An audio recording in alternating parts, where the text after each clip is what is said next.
también va a tener problemas para desarrollarse. No siempre les digo físicamente, les digo que el desarrollo de ese feto puede estar, digamos, alterado por estas situaciones. Es muy importante. Entonces, vamos a ver. Todo esto va a ir, digamos, construyéndose los primeros años de vida y eso le va a dar, digamos, lo que es la existencia al ser humano. Todas estas cosas van a hacer, digamos, que este recién nacido, este niño, vaya formando, digamos, conformando sus habilidades. No se olviden, perceptivas al primero, por eso es que agarra todo, quiere percibir todo con las manitos y la boca. Motrices, cuando empieza a hacer los garrabatos, cuando empieza a agarrar y que se lleva la cuchara a la boca, motriz, ¿no ve? O sea, cognitiva, cuando ya empieza a pensar y le dice por qué, porque alguien tiene hijo, hija, hijo, todos son técnicos, nadie ha metido la pata. Bien. Entonces hay una edad de 2 a 3 años que el niño le pregunta todo. ¿Por qué? ¿Por qué? Porque si tienen hermanitos menores o sobrinos que han conocido, les pregunta todo. Va, digamos, o sea, generando o va, digamos, desarrollando su capacidad cognitiva, lingüística. Hasta el año, ese niño tiene que hablar monosílabos, palabras, etcétera, decir papá, mamá, dame leche, o sea, más o menos. A los 2 años ya tiene que hablar frases de 2 o 3, digamos, y a los 3 años ya tiene que interactuar más o menos, digamos, aunque sea como un lenguaje chuto, así como que a veces no puede hablar bien, pero ya tiene que interactuar más. Lingüística. Tampoco le voy a despedir a un niño que me hable bien al año, pero después del año y medio el niño ya va, digamos, creando sus frasecitas, etc. Afectivas. El niño que se siente querido va a crecer sano, saludable, emocionalmente estable. En cambio, un niño que no se siente querido, que cree que es una carga, todo, etcétera, y que va a ser descuidado y no se va a desarrollar lo mismo. No es lo mismo que el niño se desarrolle en casa bajo el cuidado de los padres, etcétera, de la familia, que un niño, aunque sea que se desarrolle en una guardería. Muchos por necesidad tenemos que llevar a los niños a la guardería, pero el resto del tiempo que nos queda nosotros afianzamos, digamos, con ellos esa relación que tienen, ¿no ven? Y obviamente social. Y es la parte social la que también tenemos que ver, digamos, cuando estos niños crecen, interactúan, entonces son más sociables, hablan, no son esos huraños que lloran y no quieren, digamos, ni siquiera ver a personas extrañas. Entonces, todo esto se va generando, digamos, dentro de lo que es el desarrollo normal del infante, del niño. Y si todo esto ha sido más o menos equilibrado, entonces no vamos a tener, digamos, un adolescente rebelde o, digamos, conflictuado con otras cosas. ¿Entienden? Entonces, todo tiene que ver eso. Entonces, como se supone que yo sabía que ustedes, digamos, habían hecho ya lo que era el desarrollo infantil del niño, vamos a decir que el desarrollo infantil del niño es continuo, interactivo, digamos, entre lo que es el físico y el entorno del niño. O sea, siempre va a estar interactuando, digamos, y es dinámico, porque no es estable.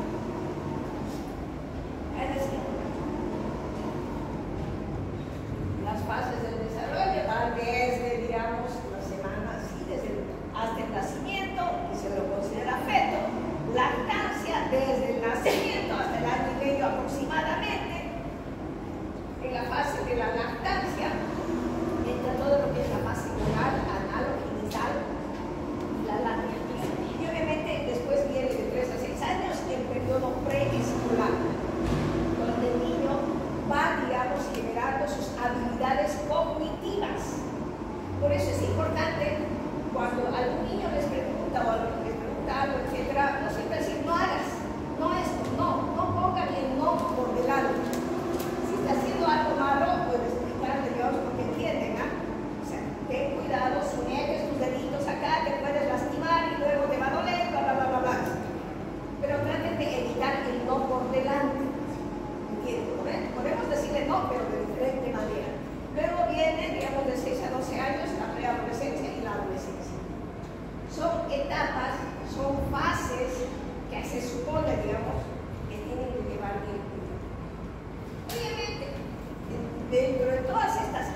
más, nosotros vamos a tener, o ese niño va a pasar por factores de riesgo. ¿Y cuáles son factores de riesgo biológico? Son, digamos, aquellas situaciones donde el niño ha tenido problemas durante, digamos, el periodo prenatal, durante el embarazo, durante el parto y postnatal después de que ha nacido. Entonces, esto puede generar, digamos, un desarrollo temprano, digamos, y esto, si está sometido a situaciones estresantes, puede alterar el proceso madurativo, digamos. Y de acá salen los problemas, no solo, digamos, que nazca prematuro, de bajo peso o que tenga dificultades en la respiración, sino que también de acá van a salir los diferentes trastornos mentales, como que si un feto ha tenido, digamos, una mala oscilación, una mala alimentación y ha estado, digamos, sometido la mamá a muchos estresores externos, qué sé yo, entonces ese feto puede no desarrollar acorde a lo que queremos su inteligencia. Puede, digamos, generar otras alteraciones en diferentes lugares. Y también, digamos, si ha sido durante el parto demasiado prolongado, digamos así, también puede generar, digamos, consecuencias positivas. ¿Cuáles son los factores de riesgo, digamos, psicosocial? Son aquellos donde viven en condiciones sociales poco favorables. Cuando, empezando desde la madre que ha tenido, digamos, una falta de cuidados, pues ya en el niño falta de cuidados, de interacción adecuada, digamos, con los padres, con los familiares, etc. Aquel niño que ha recibido mucho maltrato, aquel que ha sufrido negligencias, que muchas veces los padres también podemos ser negligentes en su desarrollo, o aquel niño que ha sufrido abusos, porque es un abuso, digamos, un ejemplo, es un abuso dejarle, digamos, con los pañales mojados a ese pequeño niño que no puede defenderse. Y le vamos a ocasionar lesiones en la piel, le vamos a ocasionar las escaldaduras, todas esas cosas, y obviamente esos son dolorosos. Si a nosotros nos duele la vida, imagínense a ellos esas laceraciones abiertas que tienen. Pues todo eso va a ser ahí. Y obviamente, ¿no? Todo esto también va a alterar, digamos, el proceso madurativo. Entonces, en estas circunstancias, ¿cómo esperar, digamos, que todos los niños nazcan, digamos, bien? No se puede, ¿verdad? Todos pasamos diferentes situaciones, digamos, que se van, digamos, así. Entonces, todas estas instancias que van, digamos, ocurriendo pueden generar, digamos, trastornos en el desarrollo infantil. ¿Qué es un trastorno? Es una desviación significativa del curso del desarrollo. Entonces ese niño no va a desarrollarse como quisiéramos nosotros. Esto como consecuencia, digamos, de todos esos acontecimientos que han recaído, digamos, sobre la salud de la madre, del recién nacido del niño, y obviamente también tiene que ver, digamos, con la parte biológica, psicológica y social. Entonces todo eso se va a ir alterando. Y esto va a generar algunos retrasos en lo que es el desarrollo madurativo de ese niño, y obviamente en algunas situaciones esto puede compensarse o neutralizarse de forma espontánea, digamos, o en otros no. O sea, todo va a depender, digamos, de esta crianza. Entonces, igual que cuando hemos empezado, digamos, y hemos estudiado en psicopatología, que era trastorno, ¿se acuerdan, no? ¿De qué era trastorno? ¿Qué era? En psicopatología, cuando nosotros hemos hecho trastorno. Buenas tardes. Claro que sí. Psiquiatría y salud mental.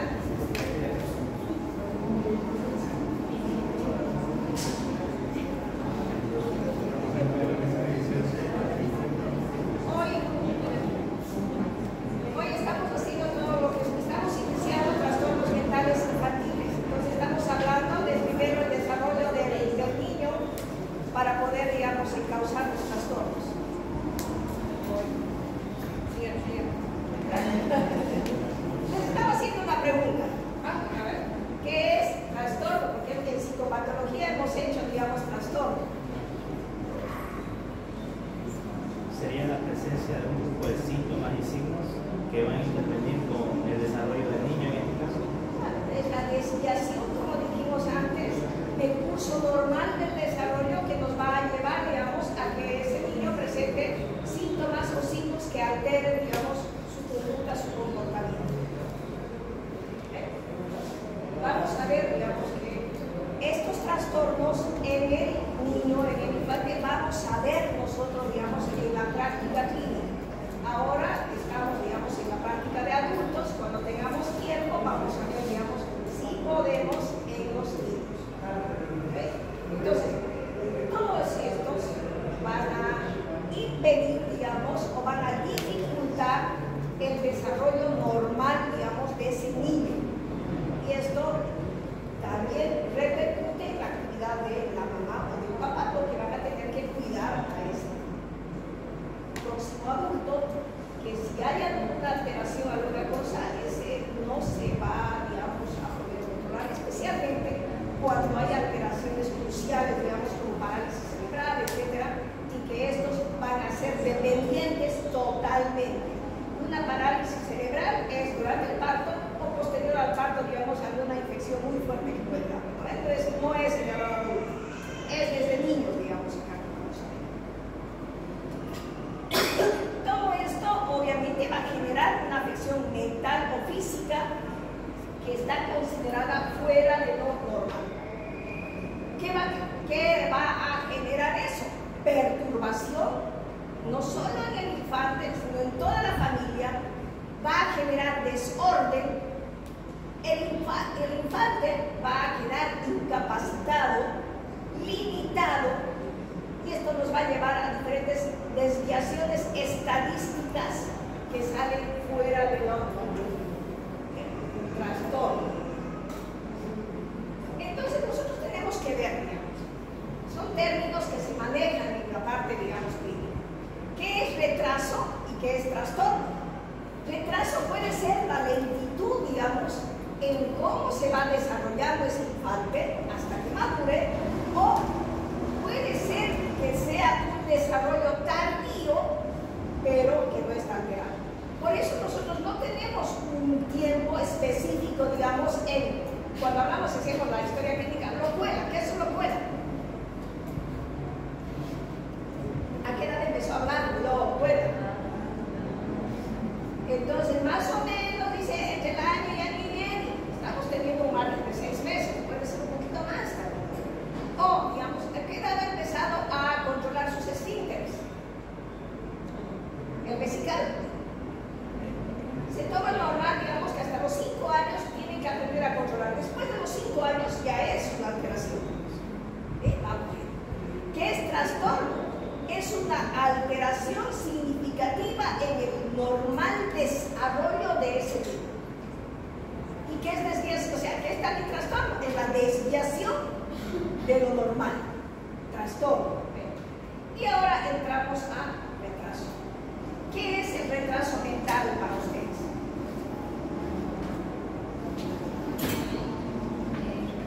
Conocido también como retraso cognitivo o como discapacidad cognitiva, conocido también como discapacidad intelectual.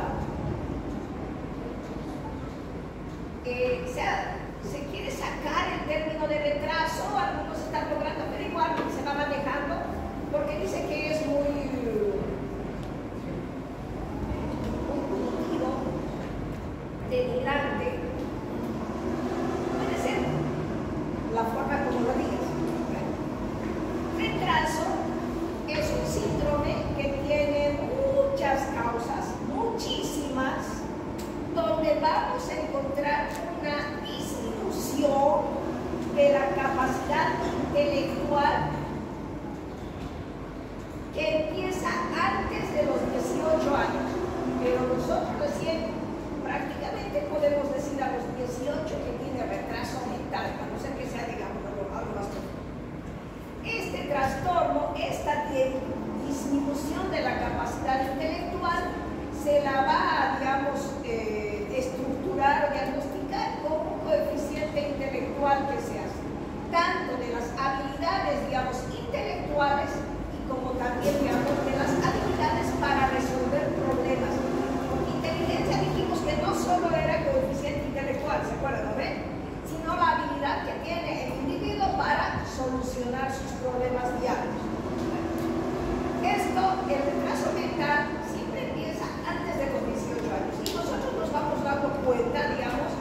si queremos darnos cuenta, nos damos cuenta mucho más temprano de que el niño entre al niñito, digamos, que serían los 3 años. El niñito, 3 años, y el niño tiene que hacer algunas cositas. 4 años en pre-kinder tiene que hacer más. 5 años en kinder, los niños ya saben, digamos, reconociendo, escribiendo su nombre y sumando y leyendo algunas palabras, ¿no? Leyendo, ya salen de kinder así. En cambio, en mi época de kinder salíamos, digamos, jugando. Es que así, en cambio ahora son más exigentes, porque está dentro de lo que es el desarrollo. Pero el retraso mental o la discapacidad cognitiva o intelectual no solo tiene que ser la disminución de la capacidad intelectual, sino también se tiene que acompañar, digamos, de múltiples síntomas, como ser alteraciones conductuales, pobreza del habla, pobreza, digamos, en la capacidad de abstracción que puede tener, problemas en su autocuidado, problemas, dificultades en la interacción social que puede tener con los demás.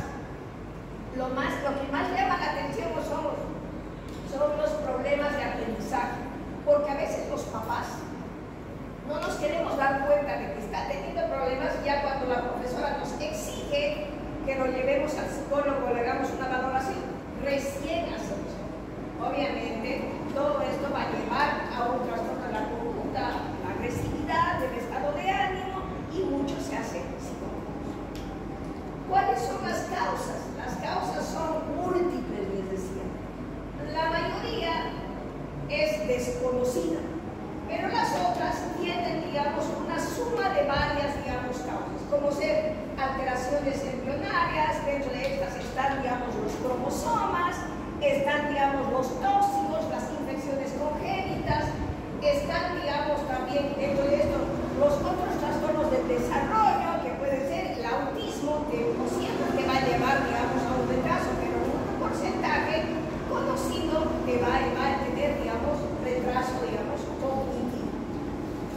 También vamos a ver, digamos, que las alteraciones o las diferentes situaciones tóxicas que hayan pasado durante el embarazo pueden interferir, y sabemos de eso, que el alcohol es una sustancia que va a generar no solo, digamos, que el feto sea pequeño, prematuro, etc., va a ocasionar también en muchos de los casos un déficit, digamos, intelectual, una disminución intelectual. ¿Ve? También tenemos las enfermedades hereditarias que pueden causar, digamos, alteraciones en el desarrollo de la inteligencia, las enfermedades infantiles, es lo que decíamos, las meningitis, las encefalitis, los traumatismos que pueden lesionar y limitar, digamos, el desarrollo de la inteligencia. Son prácticamente, digamos, las cosas. Nosotros tenemos que aprender a reconocer ese déficit intelectual por la disminución del coeficiente intelectual acompañado de trastornos, digamos, de aprendizaje, de la conducta, del lenguaje, de la socialización, etc. Tenemos que buscar esas cosas. ¿Y cómo se hace el tratamiento? Pues el diagnóstico está en la escala de Weiss, en la de Weiss, y la de Alexander también se practica, digamos, y hay muchas más para habilidades motoras, o sea, lingüísticas, numéricas, etcétera, que van así. Y el tratamiento, pues es rehabilitación y psicoeducación. Y de acuerdo a los síntomas que presente, si presenta síntomas psicóticos, le daremos antipsicóticos. Si presenta síntomas, digamos, depresivos, le daremos antidepresivos, pero no le vamos a dar desde pequeño. Vamos a ver ya cuando sea más grande, digamos, porque el niño pequeño, así sea con retraso, etcétera, muy pocos llegan a la agresividad extrema. Todos son manejables, educables, reinsertables en la sociedad. Va a depender de los papás que les inculquen las cosas. Había un muchacho alemán, un muchacho no ahorita le ganaría por los 40, 50. Me tocó verlo, digamos, conocerlo, 11 años. De padres alemanes, el padre empresario muy bueno, digamos, excelente empresario, pero el hijo, el único hijo varón de 3, son 2 mujeres y él es el menor, con retraso mental, pero a leguas ustedes ven, es grandote, pero tiene la cabeza tipo sandía, si diga así. Tiene los ojos apartaditos así, como que se lo que está pintado. Tiene la mandíbula así, impuntuda, así caída, pero tiene la cara así larga. O sea, uno lo ve, como médicos lo ves, y este tiene retraso, como ella dice. Pero su papá y su mamá cuando vivía, le pusieron profesores, sabe leer, sabe sumar, sabe restar, no sabe multiplicar ni dividir. Obviamente, pues todo grandote y sabe hablar muy bien. Entonces te habla todo, habla bien, ¿para qué? Habla como si fuera normal, la gente se aprovecha. Entonces le han hecho firmar cosas de cómo yo lo conocí, no le han hecho firmar cosas, le han hecho sacar plata, etc. Al final termina él en la casa. El papá me busca y mi hijo tiene esto, ya está en la casa, y de valoración. No voy hasta la casa. Claramente, por Dios me dijo, él tenía un retraso mental grave. Pero la estimulación temprana que hicieron con él y que seguía, digamos, o sea, él había desarrollado la capacidad de hablar, de socializar, se sienta, come bien, hace todo él, de sumar, restar, y con eso creía que era suficiente. Entonces el papá, todo tan grandote, tenía que inhabilitar. A esa edad lo inhabilitamos recién. Todo mostraba, digamos. Todo porque lo metieron a la casa. Entonces se hizo engañar, como son fácilmente manipulables. Entonces, para nosotros decir retraso mental, hay categorías que ustedes tienen que conocer. Algunos autores asumen el coeficiente intelectual normal entre 80 y 110. La mayoría estudiamos, digamos, con 70, 100, el coeficiente intelectual normal. 70, 100. Pero ya vamos a ver nosotros.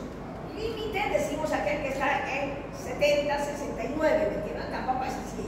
Pero ya tenemos retraso mental leve, un coeficiente entre 50 y 70. Pero este retraso mental leve, las personas son capaces de cuidarse solitos, de aprender, pero no cosas tan avanzadas. Y si les digo una cosa, haríamos una encuesta, haríamos acá un coeficiente intelectual. Conozco abogados que hemos hecho 1, 2, 3, 4, 5 veces coeficientes, hemos sacado de uno y otro lado, hemos pedido de otro departamento que venga a verlos y tienen una gran mayoría un estudio con coeficiente intelectual leve, que estaba así, o sea, que estaba entre 55 y 65 su coeficiente intelectual. Coeficiente no es solo, las preguntas para ellos, como eran profesionales, había, digamos, habilidades para solucionar cosas más. Tenemos al retraso mental moderado que está entre 35 a 50. En este ya tenemos más problemas de aprendizaje. Igual ellos pueden aprender información básica, van a necesitar cierto apoyo, digamos, en las tareas de autocuidado, pero lo hacen ellos solitos. Solo necesitan muchas veces supervisión, digamos, lo hacen todo bien solos. El retraso mental grave, entre 20 a 35, donde hay un grave déficit de aprendizaje, se supone que este no puede aprender ya muchas cosas. Su actividad está limitada, digamos, a las actividades básicas y obviamente no se puede cuidar. Pero yo he visto en este grupo, a este paciente y a varios, que si uno le enseña y es consecuente, digamos, en las cosas, ellos aprenden. Hay cosas que aprendemos instintivamente nosotros. Hay cosas que podemos hacerlas sin que, digamos, tengan todas las capacidades. Y tenemos el cuarto grupo, el que está, digamos, menos de 20, el retraso mental profundo, donde el paciente tiene escasa o nula capacidad de aprendizaje. Son pacientes que dependen casi totalmente de terceras personas para cualquier cuidado. Esta es, digamos, la categoría de retraso mental que les puedo preguntar cualquier rato. temprano. Retraso mental, conocido también como discapacidad cognitiva o discapacidad intelectual. Antes eran conocidos como mongólicos, alienados o retrasados. Por eso es que es muy despectivo esto, digamos, ya lo que les decía. Y parece que cuando uno quiere insultar a alguien, si se han dado cuenta, uno dice, no, eres un retrasado mental. ¿Sí o no? ¿A cuántos no se nos ha salido eso? Es que son verdades. Cortito, vamos a ir viendo todo. Los niños también pueden tener, digamos, los trastornos de tics vocales persistentes, y dentro de estos tenemos al trastorno de Gilles de la Tourette, ya ustedes conocen, ¿no? Y al trastorno de tic motor o vocal persistente. Solo para que vayamos viendo, digamos, porque lo que a mí me interesa en todo es que ustedes sepan que los niños también tienen enfermedades y que podemos ayudarles, digamos, direccionarles, orientarles a la mamá. El trastorno de Gilles de la Tourette va a presentar múltiples tics motores que se caracterizan por ser tics vocales que se van a presentar durante varias veces al día. Entonces, para nosotros hacer el diagnóstico de la Tourette, vamos a ver, digamos, que tiene que presentar, digamos, estos tics múltiples. No solo, digamos, van a ser parpadeo de los ojos o sacudidas de la cabeza o muecas faciales. Pueden ser también tics complejos como golpearse, como saltar, digamos. Y dentro de los tics vocales que van a presentar, pueden ser gruñidos, respiraciones fuertes o olfateo, digamos. Puede haber la repetición de palabras malas o prolalia, bailalia o ecolalia, como digamos, repiten ellos, ¿no ven?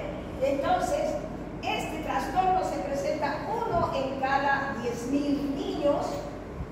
La etiología es también variada. Dice que hay, digamos, o sea, no dice, hay bastante construcción genética, o sea que podemos ser heredable.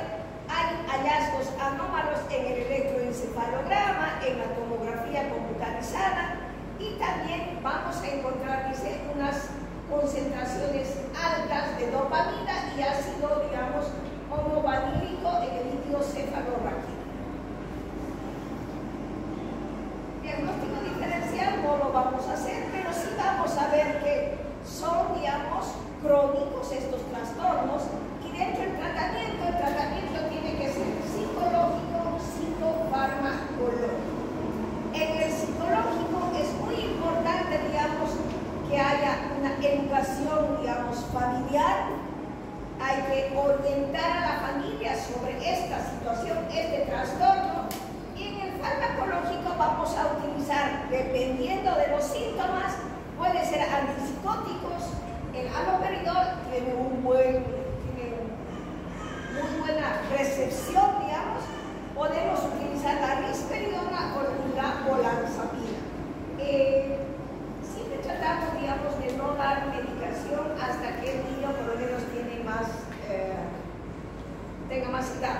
Mientras menos podamos ir. Pero sí recomiendo el psicológico, el psicopedagógico, que tiene que haber un acompañamiento desde el momento en que se diagnostica. Trastorno de tics motores o vocales persistentes. Estas son contracciones musculares involuntarias, rápidas y repetitivas que producen movimientos o vocalizaciones. Se diagnostica igual que en el trastorno de la Tourette, excepto, digamos, en pacientes que tienen tics individuales. La epidemiología es de 100 a 1000 veces más frecuente que el trastorno de la Tourette. Especialmente se presenta más en los varones. La etiología se presenta puntos en algunas familias, hay alta concordancia en los monocigóticos. La evolución, los niños con síntomas entre 6 y 8 años tienen mejor pronóstico, y el tratamiento es igual, psicológico con psicoterapia de apoyo, psicoeducación, farmacológico. Nosotros damos los antipsicóticos que son bien recibidos por los chicos y hay muy buenos resultados. Este es el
depender de la intervención temprana, digamos, que los padres buscan ayuda tempranamente para poder ayudar.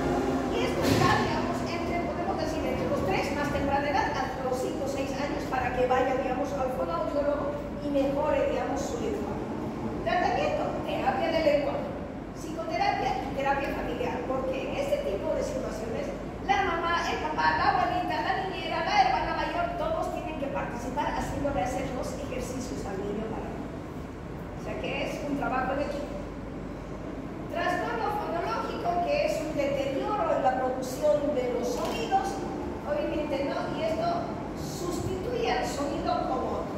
Se dice que se diagnostica porque hay un retraso o hay una incapacidad para emitir los sonidos del habla propios de la edad, digamos, que está en el desarrollo, digamos, y que esto puede ir acompañado con desarrollo normal, digamos. ¿Qué vamos a ver? Se presenta en el 0,5% de los pacientes y esto puede pasar hasta la adolescencia y normalmente se presenta más en los varones. La evolución y pronóstico va a tener, como hay problemas en la articulación de la palabra, entonces cuando esta articulación de la palabra pasa de los 5 años, puede asociarse a otros trastornos o anomalías del habla y del lenguaje. Entonces tenemos que tener cuidado. Y el tratamiento es puro ejercicio, logoterapia. O sea, tiene que ir a la fonoaudióloga hasta que pueda hablar bien o pueda emitir bien los sonidos. Si no, estamos chaval. El tartamudeo, que es la interrupción, digamos, involuntaria del flujo del habla.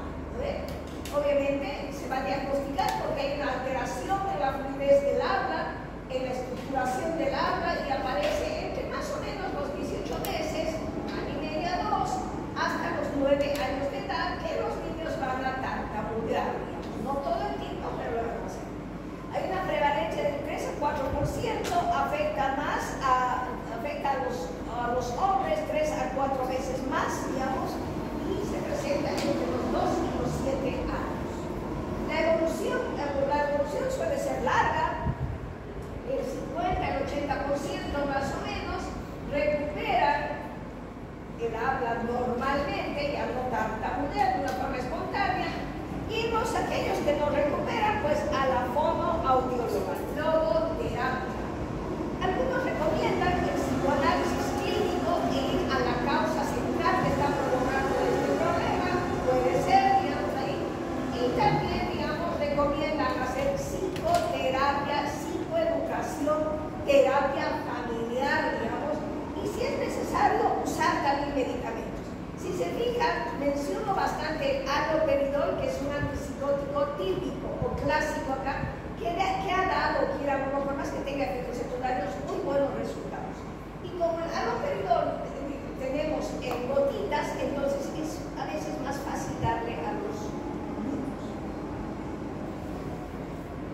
Tenemos los trastornos de comunicación social, que es el déficit persistente de la comunicación verbal y no verbal, pero solo en situaciones sociales, cuando tienen que interactuar con los demás.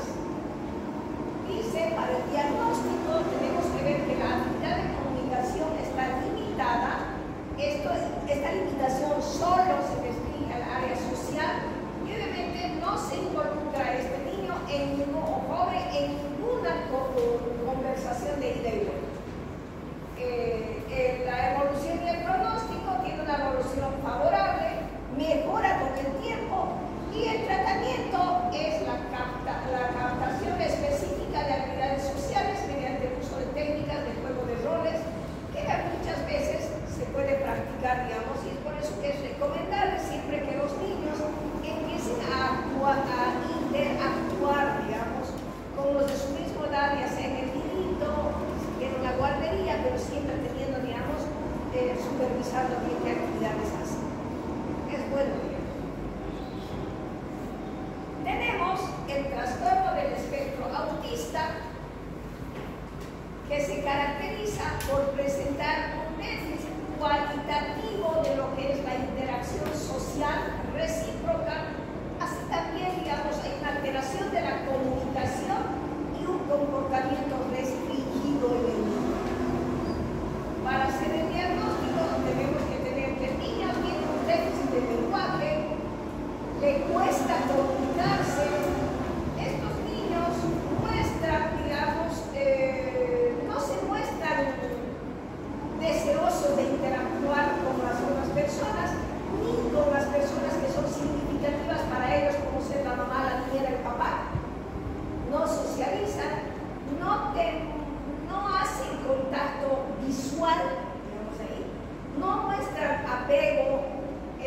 atención por la familia que vive cerca, que lo está atendiendo, etc. Y obviamente la interacción que van a tener es muy escasa. Puede llegar a tener problemas conductuales, a veces puede presentarse, digamos, hipercinesia, aumento de los movimientos, pero especialmente, digamos, unos movimientos que ya sean de balanceo o de lateralidad. No es que estén, digamos, ¿no? Van a ver. Puede haber hiposinesia, una disminución, digamos, de la sensibilidad. Pueden haber, digamos, agresiones, pero a veces son autoagresiones. El pacientito, el niño, al balancearse se golpea la cabeza, digamos, puede ocasionarse rasguños, mordidas a él o también al que está más cerca de él, y también los tirones de pelo, ¿no? Es decir, que bajar el pelo. Entonces, estos niños que están, digamos, alterados en los tres niveles, digamos, en la interacción social, en la comunicación, en la, digamos, y el apego que pueden tener. El trastorno del espectro autista se presenta en 1 de cada 68 casos o niños, y obviamente se inicia antes de los 3 años, uno se va dando cuenta de estas cosas. La evolución es de por vida, es de pronóstico reservado. El espectro autista, que está ya ahora dentro de los trastornos generalizados del desarrollo, porque todos están involucrados en este grupo, puede también tener, digamos, desde un grado leve hasta un grado profundo, que eso ya, digamos, el psiquiatra infantil y el neuropediatra junto con el psicólogo van a diagnosticar. El tratamiento, apoyo psicológico, especialmente a los padres, psicoeducación, mucha psicoeducación. Si el pacientito tiene problemas de agresividad o se muerde o se golpea, etc., antipsicóticos, y también nos han resultado muy bien, digamos, los antidepresivos ISRS, que han dado muy buenos resultados en la, no es que hayan socializado, pero por lo menos, digamos, en que ya no se autoagreden.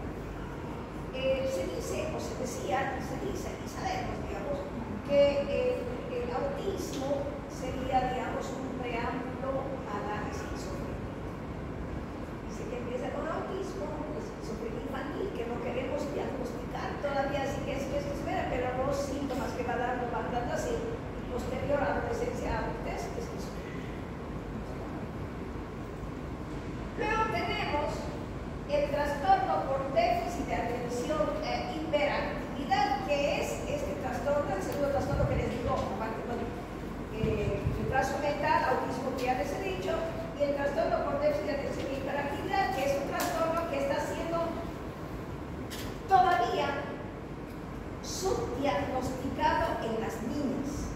Ahora se diagnostica más en los hombrecitos y en las niñas no.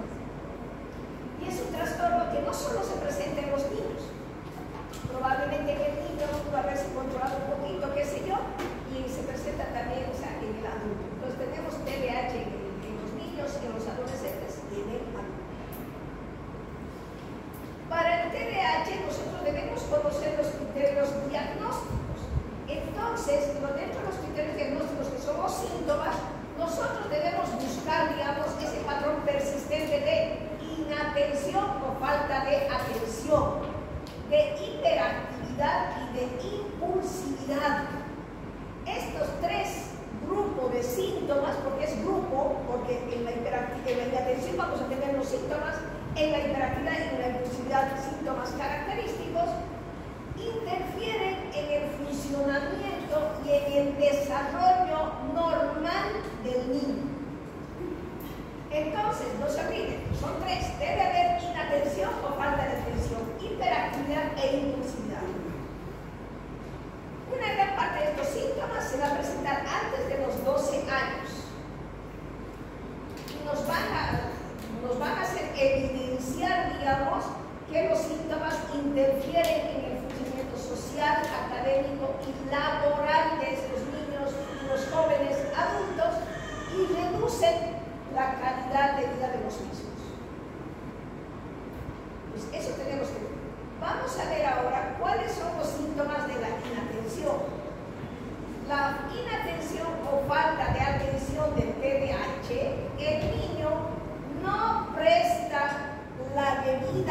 atención a detalles que se le dicen, o por descuido o comete errores en las tareas escolares. Es como que cuando le das una orden, tienes que hacer la tabla de multiplicar de 2, de 3, entonces el niño ya se ha ido y solo se ha quedado con el de 2 y tenía que hacer de 2, 3, 4, 5, no cumple con las cosas, no espera a que termine la profesora para leer. Tenemos que ver. Después, digamos, tiene dificultad para mantener la atención en tareas o actividades recreativas. Le disgusta, le molesta o se muestra poco entusiasmado en iniciar tareas que requieren esfuerzo mental sostenido y busca la manera de evitarlas. Entonces, se distraen hasta con el vuelo de una mosca o ¡ay, se movió la cortina! Son complicaciones.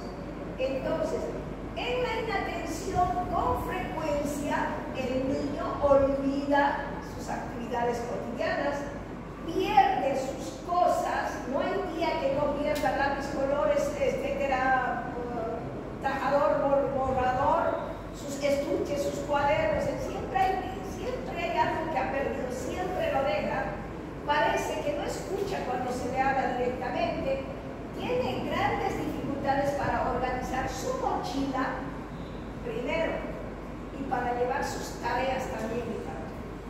Se distrae con facilidad con cualquier estímulo externo y pueden ser también con sus propios pensamientos que no tienen nada que ver con la tarea que está haciendo. No sigue instrucciones y no termina las tareas asignadas. Son los síntomas específicos de la inatención del TDAH. En la hiperactividad e impulsividad, digamos, porque muchas veces van junto estas dos, la hiperactividad es que no se queda quieto y la impulsividad es que reacciona rápidamente. Entonces el niño con frecuencia se va a levantar en situaciones que debería estar sentado, como es, los llevan a la iglesia y no se quedan quietos en la iglesia, digamos. En el curso está de aquí adelante caminando por todo lado, digamos. Muchas veces la profesora lo tiene a su lado y ha como castigado, eso también es negativo para ellos. Es incapaz de jugar o de ocuparse tranquilamente en actividades recreativas en el grupo, obviamente siempre está ocupado actuando como si le impulsara un motor extra. Entonces, él mismo se siente incómodo estando quieto. Entonces es un niño que corretea, que trepa, que no mide consecuencias en situaciones que pueden estar en peligro, no mide consecuencias. Y vamos a ver que también es un niño que habla demasiado, responde inesperadamente antes de que hayan terminado la pregunta, le es muy difícil esperar su turno, juguetea, golpea con las manos o los pies, se retuerce en el asiento, interrumpe y se inmiscuye en las conversaciones de los demás. Y obviamente no se deja con nadie y golpea, por eso es la impulsividad, agresividad. Entonces, el TDAH se puede presentar combinado con predominio de falta de atención o con predominio de hiperactividad e impulsividad. Cuando es combinado, va a presentar síntomas de inatención, de hiperactividad e impulsividad durante los primeros 6 meses, por lo menos continuos. Cuando se presenta con predominio de inatención, el paciente, digamos, va a presentar más inatención y menos, digamos, hiperactividad e impulsividad durante también por lo menos 6 meses. Cuando es predominantemente más hiperactividad e impulsividad, entonces va a presentar más síntomas de hiperactividad e impulsividad, menos de inatención durante siempre 6 meses como mínimo para poder diagnosticar. remisión parcial este TDAH, cuando previamente se cumplen todos los criterios, pero no todos los criterios han cumplido durante los 6 meses. Y los síntomas siguen deteriorando esta función social, académica y laboral, digamos, del niño, del adolescente y del adulto, porque va haciendo lo mismo. También nosotros categorizamos, digamos, la gravedad del TDAH, digamos, por niveles. El TDAH leve puede presentar pocos síntomas y estos están presentes más que los necesarios, digamos, para el diagnóstico, ¿no ven? Pero no van a generar, digamos, deterioro, digamos, en el funcionamiento de este niño. Es moderado cuando los síntomas ya van generando, deterioros funcionales, digamos, ahí. Y aquí ya vamos a ver que hay un mayor deterioro social y laboral. Y el grave es la presencia de muchos síntomas de inatención, de hiperactividad, de impulsividad, digamos, donde vamos a ver que estos síntomas ya van llegando a la gravedad, digamos, ¿no? Y vamos a ver que esto deteriora mucho el funcionamiento social, académico, digamos, del pequeño. La epidemiología se presenta en el 3 a 7% de los estudiantes de primaria, una relación de hombre a mujer de 3 a 1 a 5 a 1. Por eso les digo que se diagnostica más en varones y en las mujeres se debe estar subdiagnosticado. Y más o menos los síntomas ya son claros a los 3 años cuando el niño es hiperactivo. Hay que aprender a diferenciar el inquieto del hiperactivo. El inquieto puede ser porque no le hayamos muy travieso, que no le hayamos puesto límites, etc. Y quiere hacer lo que quiere y hace la leche, se cae todo. El hiperactivo es muy diferente porque van a ver que toda su funcionalidad, digamos, va a ser bien. Vamos a ver la etiología. Hay posibles causas como ser traumatismos perinatales, hay, digamos, un factor genético, hay factores psicosociales, también puede ser causado, digamos, como parte de un síndrome neurológico, o porque también hay, digamos, disfunciones noradrenérgicas y dopaminérgicas que van a alterar la conducta. Entonces, el TDAH nosotros debemos tomar muy en cuenta, digamos, todos los síntomas, tenemos que analizar, tampoco es que se le va a decir de frente, ya no hay un TDAH, tenemos que descartar muchas cosas, porque pueden confundirse los síntomas con otras patologías. Por eso también es que decimos que debemos descartar trastorno bipolar, esquizofrenia infantil, trastornos específicos del aprendizaje, la depresión, la ansiedad, debemos descartar antes de decir que es, digamos, un TDAH. No olviden que los niños también se deprimen, se tornan ansiosos y tienen otro tipo de problemas. En cuanto a la evolución y pronóstico, tenemos en un gran porcentaje que hay una revisión parcial. Muchos de estos tienen, digamos, problemas antisociales, muchos caen en el abuso de sustancias, en trastornos del estado de ánimo y algunos mantienen sus problemas de aprendizaje. Entonces tenemos que ir bien.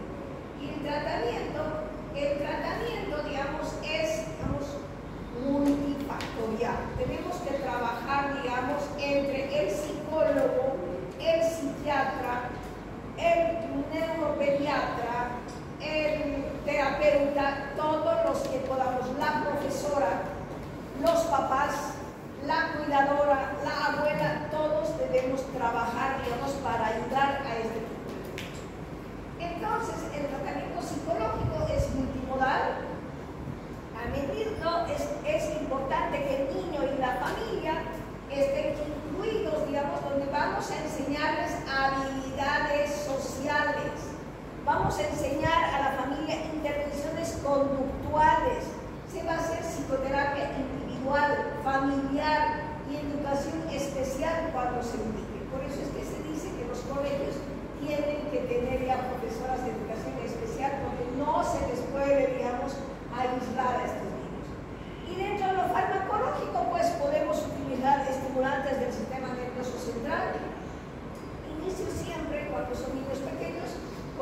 la TV6, o sea, la vitamina B6, ayuda bastante en la maduración, etcétera, pensando que tal vez, digamos, no está madurando de acuerdo al niño, etcétera, por eso es que su actitud es así. Empezamos con digamos, la TV6. Yo prefiero esperar hasta los 6, 7 años para empezar a darles metilfenidato, las anfetaminas, y obviamente empiezo, digamos, con una dosis súper más baja. Viene de 10 miligramos, si puedo fraccionar la tableta, empiezo con cuarto comprimido primero, digamos, y empiezo, digamos, como ahora ya no viene para fraccionar y viene más alto, entonces nos estamos complicando la vida. O algunos hacen combinaciones de otra anfetamina, que es la dextroanfetamina y la salmeanfetamina, y dicen que los efectos secundarios principales de las anfetaminas o sus derivados son cardiovasculares. Una sola vez, la verdad que yo la consideraba esa mamá, la consideraba. El hijito mayor era TDAH, y clásico TDAH, pero su hermanito que le seguía, el niño cuando lo conocí tenía 4 años, 6 años, estaba en primero, y el otro tenía 4 años y el otro 2 años. Son 3 varones seguidos.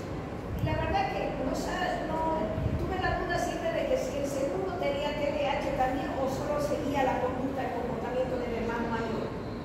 Pero hacía lo mismo que el hermano mayor. Como el hermano mayor no va a ser el que estaba medicado, que la mamá tenía su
porque para ellos pues, es difícil, les cuento, digamos,